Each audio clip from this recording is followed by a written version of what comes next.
Welcome to the big interview. I'm Alan Murray with the Wall Street Journal, and I'm here with Elon Musk, who is the CEO of Tesla, the electric car company, also of SpaceX, Right. which is going to colonize space at some point. Well, we certainly look forward to taking people to space, absolutely. And also the inspiration for Robert Downey Jr.'s Tony Stark character in the Iron Man movie. Yes, in certain respects. So we have a lot to talk about. But let's start with Tesla. You now have the Tesla Roadster on the road. I don't know how many of them are there out there. I think we're around 16 or 1,700.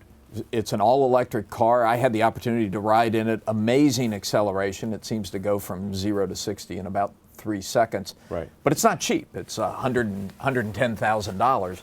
That's not the answer to our energy problems. No, it isn't. What the Roadster's greatest value is really is in breaking the misconceptions around electric cars, showing that you can have a fast, cool, beautiful electric car that goes long distances. And so the next step, of course... How far does the Roadster go without a charge? Almost 250 miles. Wow. So that's longer than any other electric car on the road. Yes, so it's longer than any electric car in history. In fact, the Roadster has set many world records in terms of its range. In fact, we've had one customer take it over 300 miles on a trip. Who was that customer, by the way? There were actually two customers. Yeah. One was a rally in Australia. It's actually technically 500 kilometers. It's the first time that an electric car has finished that rally without recharging. And then another one was in Europe. You have a lot of famous customers. George Clooney, Right. Larry Page yes. has one. Who you probably know most of the 1,500 customers. Well, I certainly know several of them. But Larry Page and Sergey Brin were both early customers and, in fact, investors in Tesla. Yeah. So, so how you were talking about how this is going to get us to the energy solutions. I mean, 1,500 people, very expensive cars is a small step. Yes, the biggest impact of the Roadster is in changing the perception of what an electric car can be and showing that you can do amazing things with an electric car that, in fact, are better than gasoline cars in a lot of respects. The Roadster has better acceleration than almost any gasoline sports car. So the result of the Roadster was in fact the Volt. Bob Lutz at General Motors credits Tesla with the inspiration for the Volt. Really? Did he work with you to learn your technology? Do you share your technology? We do share our technology. Ironically, not with General Motors. Not that we weren't willing to do so, but General Motors wanted to go their own way. But we do provide our powertrain technology to Daimler, for Mercedes and Smart, and to Toyota. And so we have the electric Mercedes A-Class now on the roads in Europe. We have the electric Smart now in the US and Europe. And next year there'll be the electric Toyota RAV4. So your technology is spreading Yes. to other car makers. Now you're going to have a somewhat more affordable car out next year? Correct.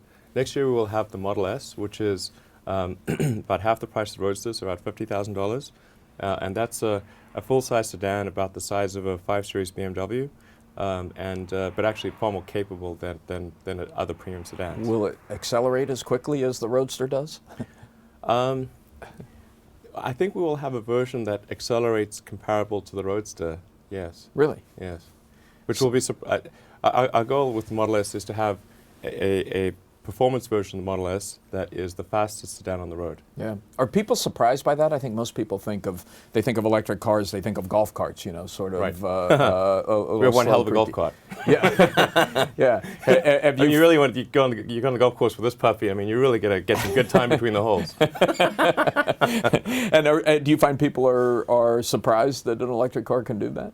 They are, and that's exactly what we're trying to effect, which is to show people, hey, you can have a better experience with an electric car than you can with a gasoline car. Yeah. So how much does the environmental impact of your cars depend on where the electricity is coming from? In other words, if you're drawing the electricity off of a coal-fired plant, is it still a good thing for the environment? It actually is. Even if you draw electricity from coal or natural gas or even directly from oil, because stationary power plants are so much more efficient than small gasoline engines in cars, an electric car actually ends up getting more range for a given amount of, say, coal or oil that's burned than than a gasoline car gets. So in other words, the CO2 per mile is actually less for an electric car, even if it's coming from a high CO2 source like coal. Interesting. Now, of course, long term, we have to find sustainable power generation and sustainable transportation. But both sides of the equation need to be solved. And even if electric cars weren't there, we still need to get sustainable power generation. But the great thing about electric cars is you can generate the electricity from a wide range of renewable sources like hydro, geothermal, wind, solar, and nuclear where it's safe to do so. You've gotten criticism, and probably more importantly, the government has gotten criticism for having made a substantial guaranteed loan to Tesla at a critical moment out of stimulus funds. It was like a $500 million. And what the critics say is, why in the world should taxpayer dollars be used to fund a $110,000 plaything for George Clooney and Larry Page? Yes. Now, if that were true, it would be a valid criticism. Okay, go ahead. So first of all, I should say that the loan that Tesla received did not come from stimulus funds at all. In fact, the loan program under which Tesla competed for loans was actually created and signed into law by George Bush. So it existed prior to stimulus. It did. But it's still taxpayer dollars. It is taxpayer dollars. But it's very, very different from the stimulus funds or the bailouts or anything. In fact, one of the requirements under this loan program, which is called the Advanced Technology Vehicle Manufacturing Program, was that you had to demonstrate viability as a company independent of the loan. This is why General Motors and Chrysler didn't receive any funding under this program, because it's difficult to make that argument while you're going through bankruptcy. But you say so they were in bankruptcy. They couldn't make that argument. You weren't profitable at the time you got the loan. No, but we could demonstrate viability with the Roadster. Would you have had viability without the loan? Yes. So you didn't need the loan. We did not need the loan. The loan was the value of the loan is really to accelerate the progress of Tesla, not to keep Tesla alive. Huh. Although unfortunately the timing was unfortunate. So it's fair that people would have a sort of a misunderstanding about this, because the announcement of the loan that Tesla got, which and also Nissan and Ford got loans that were much larger than what Tesla got at the same time, but these loans were announced right around the time that there were bailouts taking place and there was a stimulus, and so people naturally confused the two, which is unfortunate, but they're really quite different. And the other issue was that the loan was going to a very expensive plaything for the rich. Correct, and that is also an incorrect perception. The loan that we received was specifically for the Model S program, which is much higher volume, lower cost. What will the cost of a Model S be? About $50,000. And how many Model S's will you be? When does it launch? We're expecting to go into production middle of next year. Middle of next year. 20,000 units a year is the 20,000 a year. Yeah. Okay. And a few other things that are noteworthy about the ATVM loan. Of course, we pay interest. It's a reduced interest, but we still pay interest.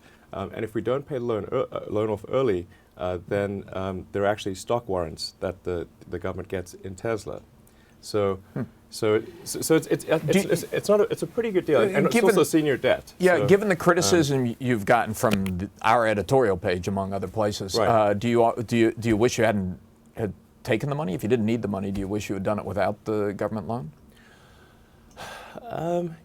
We're really hell-bent on accelerating the advent of electric cars and getting electric cars to the mass market as soon as possible. So $500 million helps. It definitely helps, and we'll take a lot of heat if it's in support of the greater cause.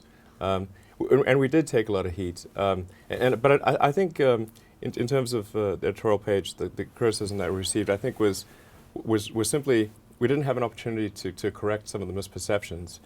If Holman Jenkins or others had actually understood the correct situation, I don't think they would have been nearly as critical. Did you talk to Holman Jenkins? We exchanged some emails. Okay. Okay. Well, I'm not going to go there. This is the news side of the organization. But let me ask you. You say your goal is to get electric vehicles to the mass market. Yes. Are we going to get electric vehicles to the mass market through a a startup entrepreneurial operation like Tesla, or are we going to get it there through Nissan, General Motors, Ford, et cetera, taking up the banner? I think it's really going to come there through the whole industry moving towards electrification. I'm supportive of any move by any company to create electric vehicles. So I think it's great what Nissan is doing with the Leaf, what GM is doing with the Volt, what Daimler is doing with the electric Mercedes. Do you consider them competition?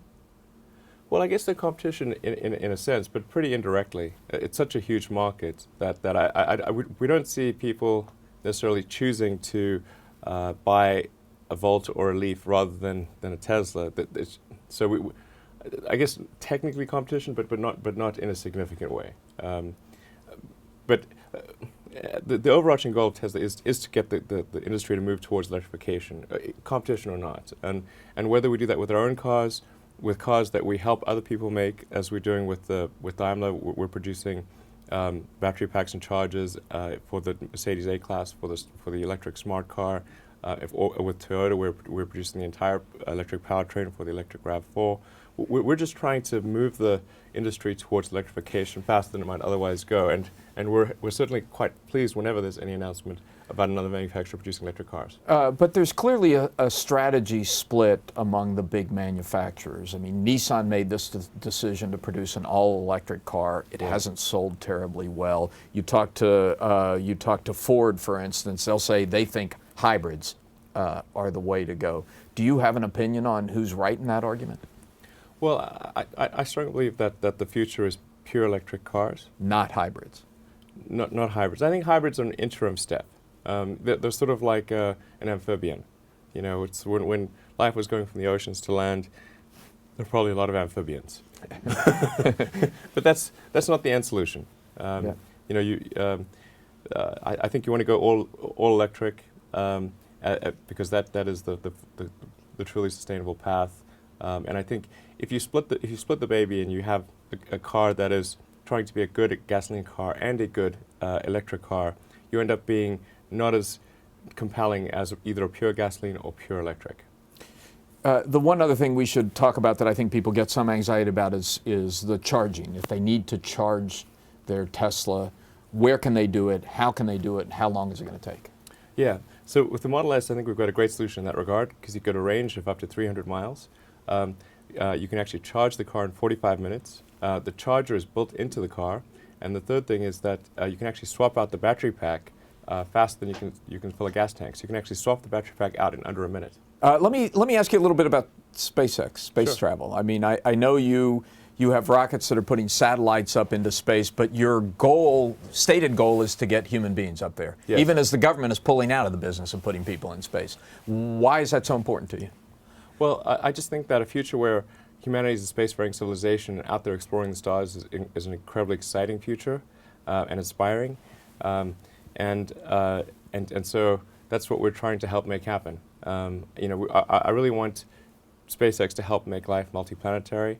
You know, I'd like to see a self-sustaining base on Mars. Do you think that's really practical?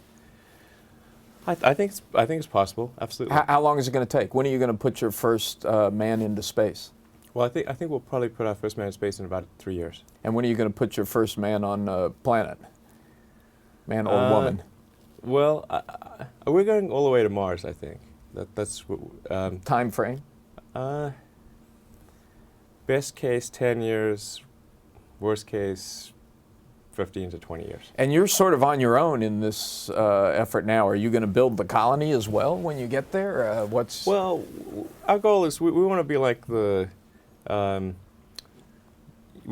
shipping company that brought people from Europe to America, or like the Union Pacific Railroad or something like that. You know, our goal is to facilitate and the transfer of people and cargo to other planets, and then it's going to be up to the people if they want to go.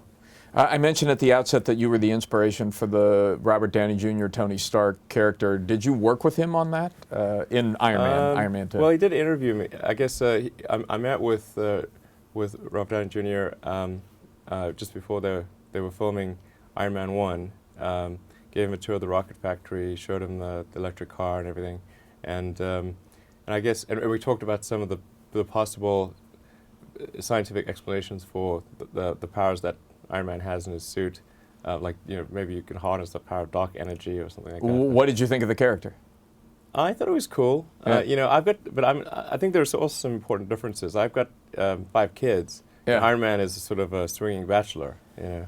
I spend my weekends going to Disneyland. I don't think Tony different. Stark's doing that. It's a little bit different. And you, before we leave, I should say, I mean, your personal life has been extraordinarily public. It has to be somewhat frustrating to you. I mean, I just this morning noticed that CNBC was rerunning their divorce special. Yes. Why is that? They're rerunning that? I can't believe it was. No, your ex-wife's face was on the screen right before I came in here. So. That's horrendous. but why has your personal life become such an extraordinarily public thing? I don't know. I wish it wasn't. Yeah.